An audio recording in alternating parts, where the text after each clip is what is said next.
बस प्रेम, प्रेम ही कारण है। पत्रंग पुष्पंग फलंग त्वंग जो में भक्ता प्रजिष्ठति, तुम्हारा देने की इच्छा है। पत्र माने कौन सा पत्र? पत्ता भगवान खाते हैं, तुलसी पत्ता। यहाँ तुलसी पत्ता की बात किया जाता है। यह तुलसी एकमात्र भगवत सेवा में तुलसी पत्र लगता है। हाँ, तुम 2 दल तुलसी देकर के उनके चरण में समर्पण कर दो, उसमें प्रसन्न। फलम जलम, 1 गिलास जल। तुलसी दल जल मात्रेण जलस्य चुलकेन वा विक्रणित स आत्मनं भक्तव्य भक्त वर्षलम। भगवान कहते हैं 1 गिलास जल और 1 दल तुलसी दे करके जो हमको निवेदन करते हैं, प्रभु ये पानी तुम पी लो।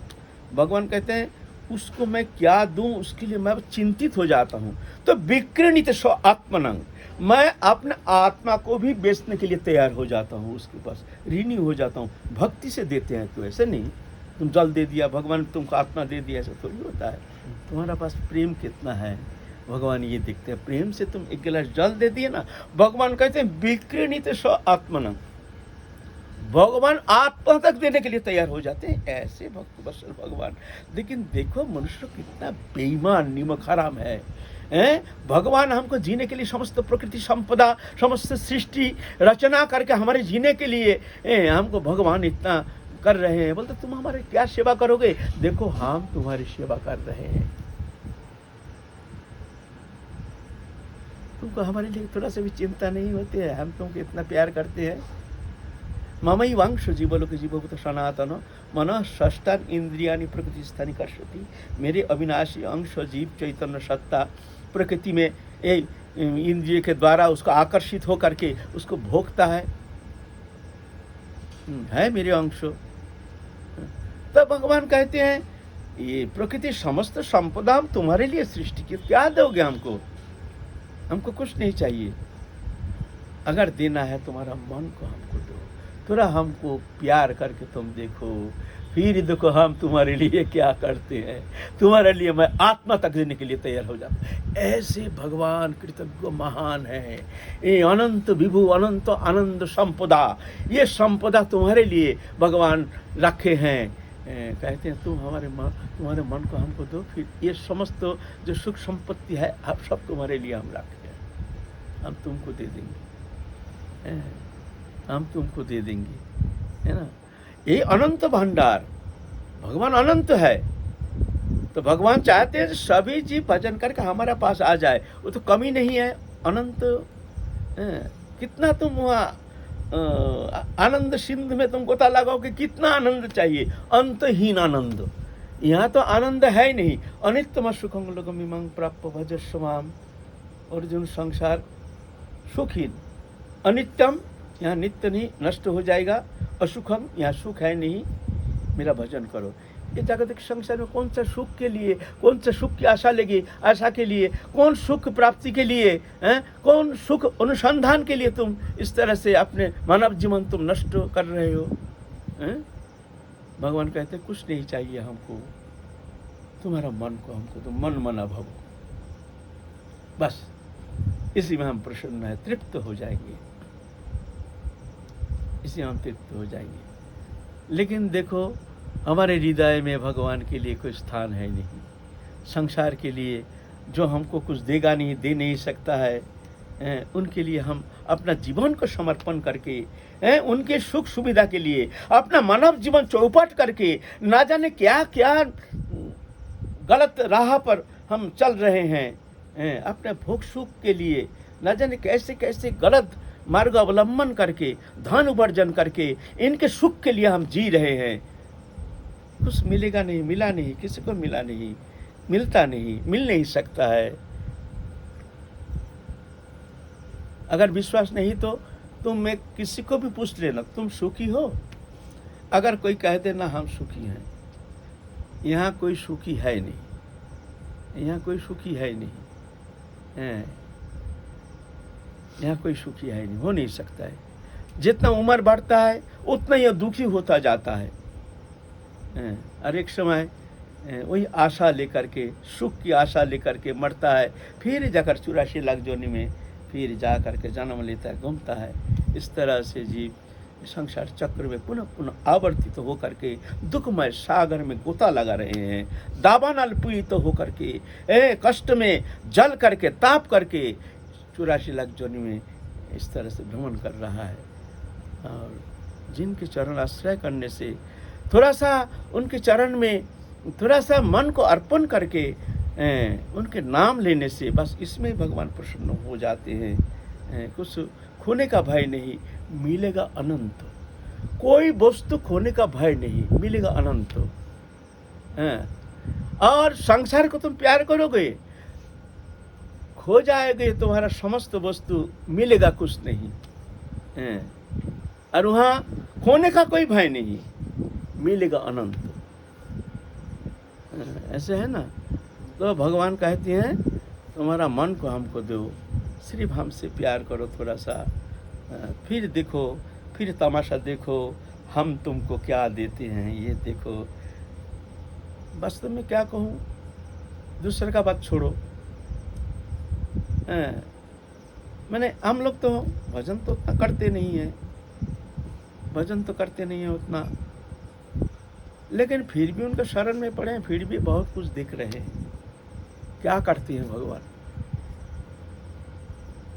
हमारे योग्यता नहीं है, हमारे वो अधिकार नहीं है, हमारे सामर्थ्य नहीं है, हमारे वो संस्कार नहीं है, पूर्व जन्म के कुछ संस्कार बस हम वहाँ पहुँच नहीं पा रहे हैं, लेकिन फिर भी बहुत कुछ दिख रहे हैं। उनकी करुणा, उनकी कृपा, ये सत्य है, ये कोई कल्पना नहीं, ये देख रहे हैं, ये सत्यता उपलब्धि कर रहे हैं। जो वास्तव में भगवान देखो, सिर्फ उनके शरण में आने से ही, शरण में आने से ही भगवान उसको ना जाने क्या क्या देने के लिए तैयार हो जाते हैं। बोलो।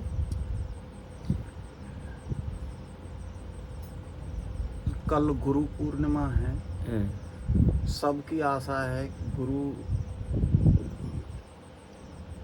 गुरु प्रसन्न हो, ये इनके इन प्रकार गुरु प्रसन्न हो। और देखो, गुरु प्रसन्नता के लिए ही गुरु पूजा, गुरु सेवा, गुरु आराधना, गुरु प्रसन्न होने से सब कुछ अलभ्य वस्तु भी संभव हो जाता है, लभ्य हो जाता है। गुरु प्रसन्नता जनतन प्रकार न गुरु में वो प्रसिद्धयत, जैसे भी हो गुरु को प्रसन्न करो। जनतन प्रकार न गुरु में वो प्रसिद्धयत, गुरु को प्रसन्न करो। कृष्ण रुष्ट गुरु त्राता, गुरु रुष्ट न कंचन, तस्मात् सर्व प्रयत्नेषु गुरु में वो प्रसिद्धयत। कृष्ण रुष्ट होने से गुरु रक्षा कर सकते हैं, लेकिन गुरु अप्रसन्न होने से कोई रक्षा करने में ऐसे सामर्थ्य किसी का है नहीं। गुरु रुष्ट न कश्चन, गुरु रुष्ट होने से भी कोई गति नहीं। इसीलिए काय मन वचन से गुरु को प्रसन्न करो। आप गुरु प्रसन्न कैसे होते हैं? देखो, गुरु कोई लौकिक है नहीं। लौकिक विषय में क्या होता है? जो लौकिक होता है उसको धन दो, पैसा दो, कुछ वस्तु दो तो वो प्रसन्न हो जाते हैं। हम जैसे गुरु होने से धन मान दे तो खूब प्रसन्न हो जाते, नहीं दो तो फिर वो अप्रसन्न। लेकिन सद्गुरु जो होते हैं ऐसे नहीं। सद्गुरु वो मतलब ही नहीं रखते हैं। पहले तो गुरु शिष्य से कुछ लेंगे नहीं, कोई सेवा आशा नहीं करेंगे। गुरु तो सिर्फ कृपा करते हैं जो ये संसार चक्र से मुक्त होकर भगवत सान्निध्य प्राप्त करने में समर्थ हो जाए। ये मानव तनु रहते रहते भगवत चरण में समर्पित हो करके गुरु आदेश अवलंबन करके वो चलने के लिए प्रयत्न हो जाए तो गुरु उसी में प्रसन्न हो जाते हैं।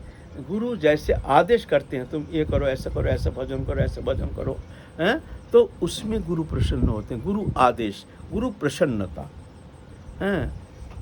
गुरु को प्रसन्न करो। प्रसन्न कैसे होते हैं ना? गुरु जैसे कहते हैं उसका भजन करो। भजन करने से गुरु प्रसन्न होते हैं। ज़्यादा प्रपंची होने से गुरु प्रसन्न नहीं होते। जो सद्गुरु है वो प्रसन्न नहीं होते।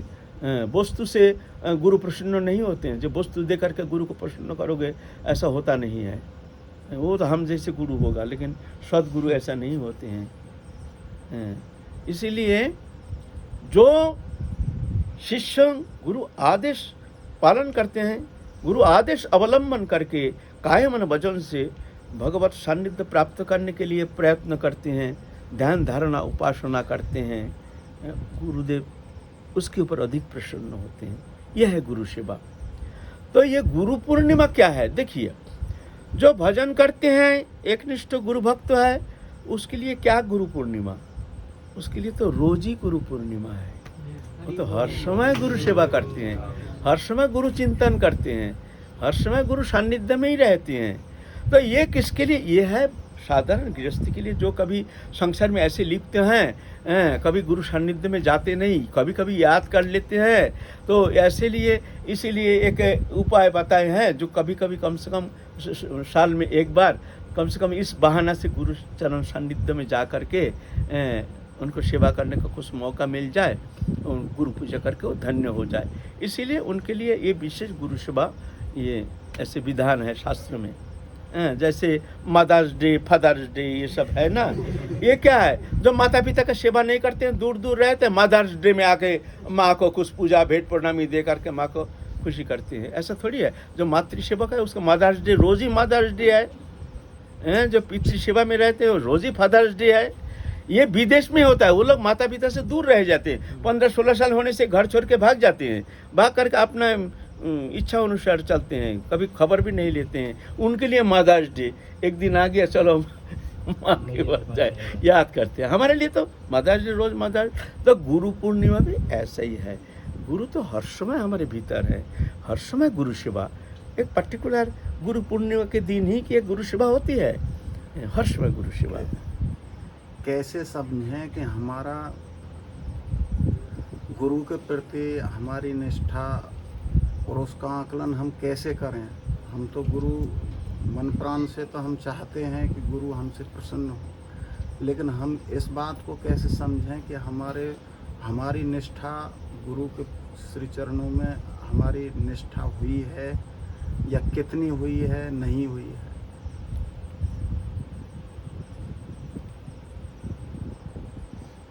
देखो, गुरु के लिए एक दर्द, गुरु जो आदेश करते हैं किसी भी अवस्था में थोड़ा सा के लिए भी वो आदेश का भी उल्लंघन हो जाता है तो भयंकर घबरा जाता है, उसको भारी कष्ट होता है, हमसे बहुत भारी भूल हो गया। ऐसे एक मानसिकता ऐसी होनी चाहिए जो गुरु आदेश किसी अवस्था में उल्लंघन ना हो, गुरु के चरण में मन रहे, गुरु के प्रति एक आदर बुद्धि रहे, एक भावनात्मक उनके अंदर एक ऐसे मनोभावना ऐसी होनी चाहिए गुरु के प्रति प्रतिदिन हर समय के लिए उनके प्रति आदर बुद्धि। तो ये गुरु निष्ठा का परिचायक है। गुरु के लिए चिंतन करना, गुरु सेवा के लिए मन की एक तर्पण, एक व्याकुलता, उत्कंठा, गुरु सान्निध्य में जाने के लिए एक तीव्र आग्रह, ये सब मानसिकता के द्वारा पहचान होता है तुम्हारी गुरु निष्ठा कितनी है। गुरु है कहीं है, लेकिन कभी कभी याद कर लेते हैं, ऐसे नहीं। तो गुरु निष्ठा जो जिसके अंदर एक गुरु निष्ठा है उसकी भावना ऐसी होगी, हर पल हर क्षण खेलते हैं। गुरु की चिंता, गुरु के लिए ही एक तर्पण, एक व्याकुलता, उत्कंठा, कब जाएंगे गुरु के पास, कब गुरु जी का चरण सान्निध्य में जा कर के हम ये अंतकरण का हम तृप्त करेंगे, शांत करेंगे, ऐसी भावना, ऐसे एक व्याकुलता, उत्कंठा होनी चाहिए। लेकिन ऐसे तो रेयर होता है। फिर भी गुरु सान्निध्य में जाना चाहिए, गुरु से जिज्ञासा करनी चाहिए जो हमको क्या करना चाहिए, हमारी ये स्थिति है, वर्तमान ये स्थिति है, तो आप कृपा करके हमको उपदेश कीजिए कौन सा उपाय अवलंबन करेंगे जिससे आप प्रसन्न हो जाएं, आपकी प्रसन्नता के लिए हमको क्या करनी चाहिए। तद्विद्धि प्रणिपातेन परिप्रश्न सेवया उपदीक्षन्ति ते गणं गरिण तत्त्वदर्शिना। प्रणिपात, दंडवत, प्रणाम, जिज्ञासा। बाबा हमको आदेश कीजिए, माने कौन सा कैसे आचरण करने से आप हमारे प्रति प्रसन्न हो जाएंगे, प्रसन्न रहेंगे, इसके लिए हमको कौन सा उपाय अवलंबन करना चाहिए और हम में क्या कमी है आप कृपा करके बता दीजिए।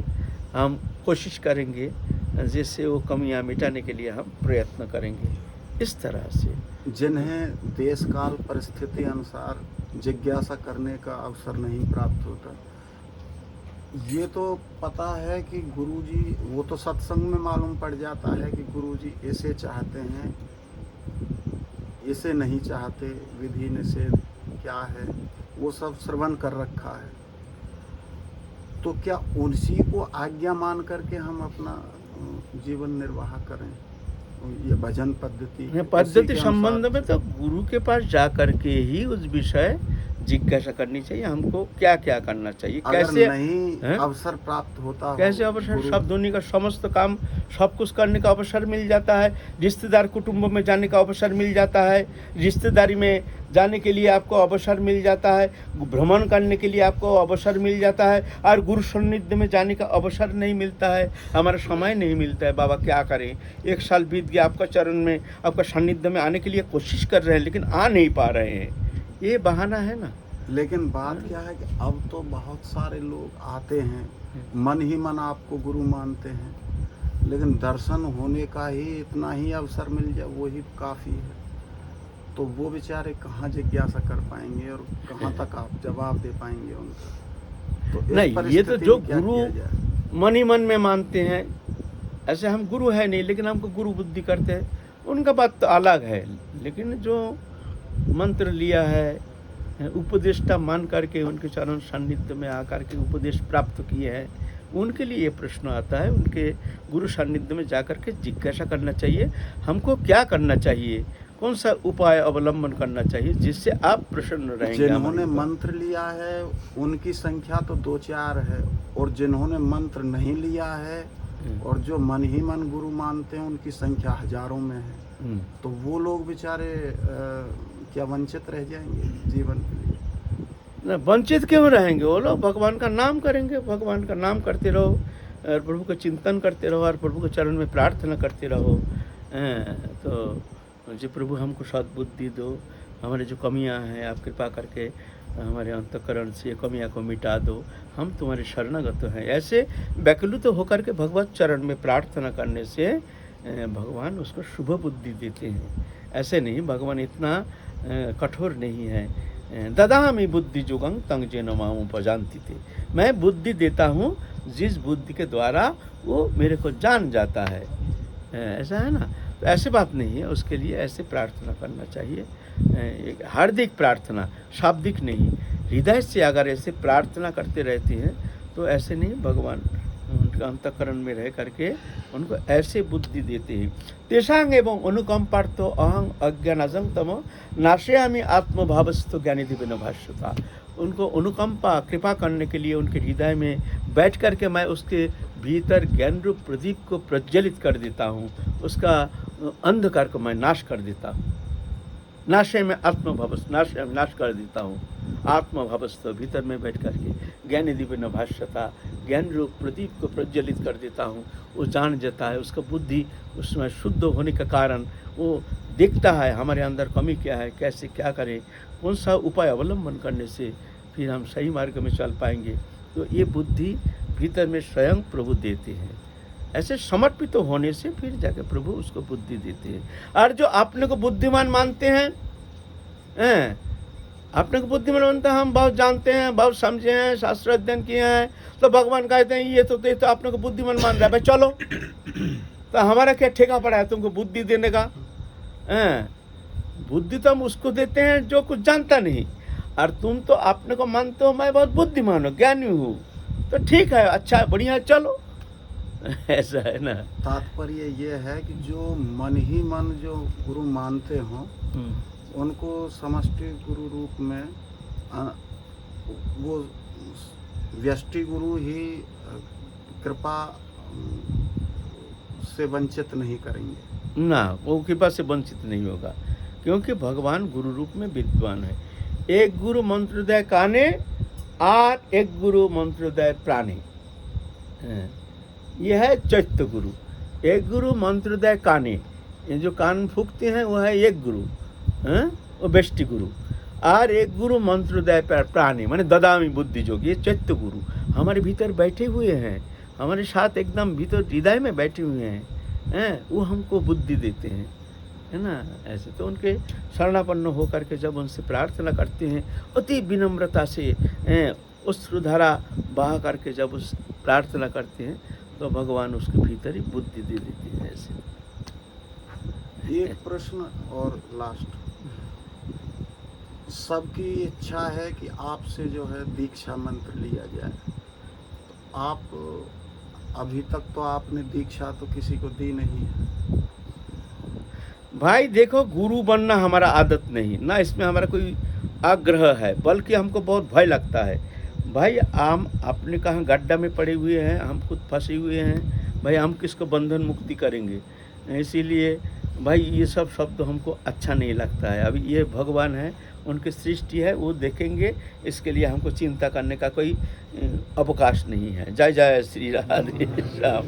ये राधा रानी संभाल लेंगे, उनकी सृष्टि है, वो संभाल लेंगे। नाम से ही चलो नाम करते रहो, नाम किसी को वंचित नहीं करते हैं। जिसको दीक्षा प्राप्ति नहीं हुई है, सद्गुरु सानिध्य प्राप्ति होने का जिसके कोई मौका नहीं मिला है, वो नाम करते रहे, अखंड नाम करते रहे, नाम ही उसको कृपा करेंगे। ज़रूरत होने से नाम ही उसको सद्गुरु के चरण सानिध्य में पहुंचा देंगे, नाम। इसीलिए हरि नाम करते रहो, हरि नाम करते रहो।